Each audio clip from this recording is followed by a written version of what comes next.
जोहार। झारखंड विधानसभा के मॉनसून सत्र का आज 5वां दिन था। सदन की कार्यवाही शुरू होते ही बुधवार को सदन में उत्पन्न व्यवधान को लेकर माननीय सदस्य श्री सुदिव्य कुमार द्वारा प्रतिपक्ष के 18 सदस्यों का नाम पढ़ते हुए उनके विरुद्ध झारखंड विधानसभा की प्रक्रिया तथा कार्य संचालन के नियम के तहत कार्रवाई करने की मांग की गई। इस दौरान सदन में काफी हंगामा हो रहा था।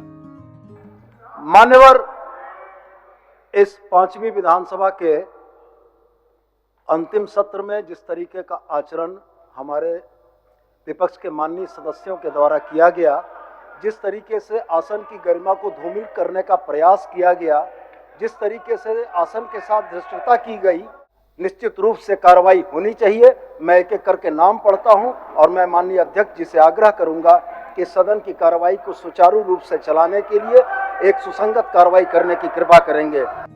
अध्यक्ष झारखंड विधानसभा द्वारा प्रतिपक्ष के सदस्यों का कल के व्यवहार और सदन के विशेषाधिकार का हवाला देते हुए कुल 18 सदस्यों को कल शुक्रवार 2 बजे अपराह्न तक के लिए सदन की कार्यवाही से निलंबित कर दिया गया। साथ ही पूरे मामले की जांच विधानसभा की सदाचार समिति को सौंप दिया गया और सदाचार समिति को 1 सप्ताह में इस मामले में प्रतिवेदन देने का भी निर्देश आसन से दिया गया। विशेषाधिकार के मामले में सभा सर्वोच्च है। यह अपने विशेषाधिकार के प्रश्न पर विचार करने के मामले में विधायिका, न्यायपालिका और कार्यपालिका तीनों की शक्तियों से युक्त है। क्लियर? यह भारत के संविधान द्वारा प्रदत्त शक्तियों तथा झारखंड विधानसभा के कार्य प्रक्रिया तथा कार्य संचालन के नियमावली के नियम 299, 300 एवं 310 के आलोक में सभा के निम्नांकित सदस्यों को दिनांक 2/8/2024 के अपराह्न 2 बजे तक सभा की कार्रवाई से निलंबित किया जाता है।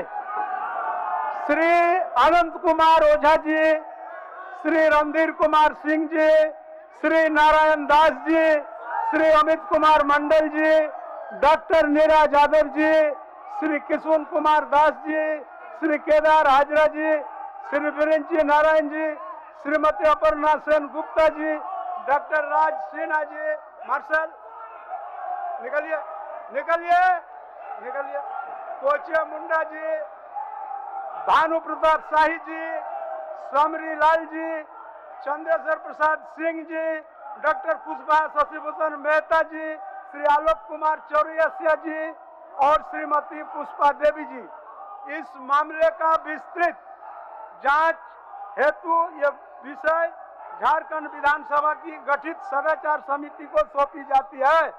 सभापति सदाचार समिति विषय की विस्तृत एवं गंभीरता पूर्वक जांच करते हुए अपना प्रतिवेदन 1 सप्ताह के अंदर अध्यक्ष झारखंड विधानसभा को समर्पित करेंगे। प्रश्नकाल के तहत आज प्रश्न वर्ग 4 के विभागों के 47 अल्पसूचित प्रश्न सूचीबद्ध थे, परंतु सदन में व्यवधान के कारण एक भी प्रश्न उत्तरित नहीं हो सका और सदन के कार्यवाही को 12:30 बजे तक के लिए आसन से स्थगित करना पड़ा। सभा की कार्रवाई 12:30 बजे अपराह्न तक के लिए स्थगित की जाती है। 12:30 बजे के बाद सदन की कार्यवाही पुनः प्रारंभ हुई।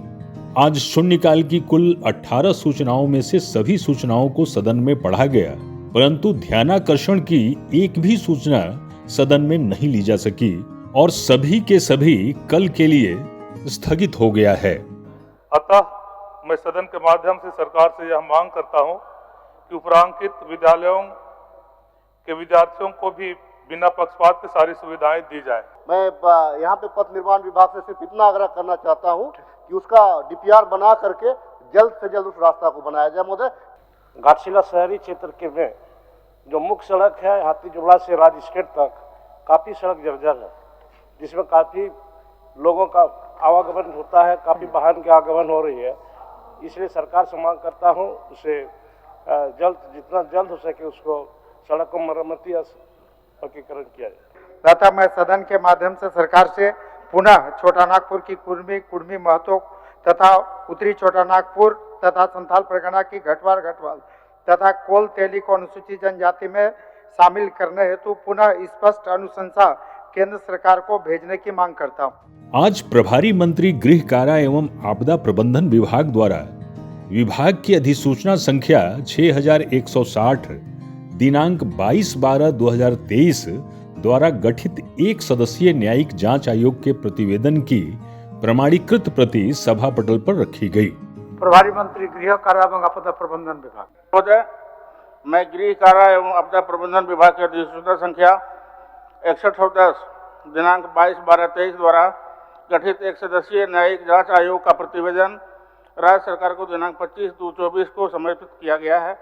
इसे the commission of inquiry act 1952 की धारा 3 उपधारा 4 के प्रावधान के आलोक में आयोग की प्रमाणीकृत एक प्रति सभा पटल पर रखता हूँ। आज खनन एवं भूतत्व विभाग के प्रभारी मंत्री डॉक्टर रामेश्वर उरांव द्वारा सीबीए एक्ट 1957 में प्रस्तावित संशोधन को पारित नहीं करने का अनुरोध भारत सरकार से करने संबंधी प्रस्ताव सभा में रखा गया, जिस पर सभा की सहमति प्राप्त हुई। प्रभारी मंत्री खनन एवं भूतत्व विभाग। महोदय, मैं प्रस्ताव करता हूं कि यह सभा निम्न संकल्प से केंद्र सरकार को अवगत कराने का प्रस्ताव पारित करे। सीबीए एक्ट 1957 के कतिपय प्रावधानों में भारत सरकार द्वारा प्रस्तावित संशोधन के द्वारा सीबीए एक्ट के तहत अधिग्रहित भूमि को पुनः पट्टा लीज पर दिए जाने का अधिकार सरकारी कंपनियों को दिए जाने के बाबत सभी आपत्तियों सहित राज्य सरकार का मंतव्य जो पूर्व में भारत सरकार को उपलब्ध कराया गया है के आलोक में सीबीए एक्ट 1957 में प्रस्तावित संशोधन को पारित नहीं करने का अनुरोध यह सभा भारत सरकार से करती है। प्रश्न यह है कि सीबीए एक्ट 1957 के कतिपय प्रावधानों में भारत सरकार द्वारा प्रस्तावित संशोधन के द्वारा सीबीए एक्ट के तहत अधिग्रहित भूमि को पुनः पट्टा या लीज पर दिए जाने का अधिकार सरकारी कंपनियों को दिए जाने के बाबत सभी आपत्तियों सहित राज्य सरकार का मंतव्य जो पूर्व में भारत सरकार को उपलब्ध कराया गया है के आलोक में सीबीए एक्ट 1957 में प्रस्तावित संशोधन के पारित नहीं करने का अनुरोध यह सभा भारत सरकार से करती है। जो इस प्रस्ताव के पक्ष में है वो हाँ कहें, जो इस प्रस्ताव के विपक्ष में है वो ना कहें। मैं समझता हूं कि पक्ष में बहुमत है, यह प्रस्ताव स्वीकृत हुआ, सभा की सहमति हुई। इसके उपरांत सदन की कार्यवाही कल दिनांक 2 अगस्त 2024 के 11 बजे पूर्वाह्न तक के लिए स्थगित कर दी गई। माननीय सदस्यगण, सभा की कार्यवाही शुक्रवार दिनांक 2 अगस्त 2024 के 11 बजे पूर्वाह्न तक के लिए स्थगित की जाती है।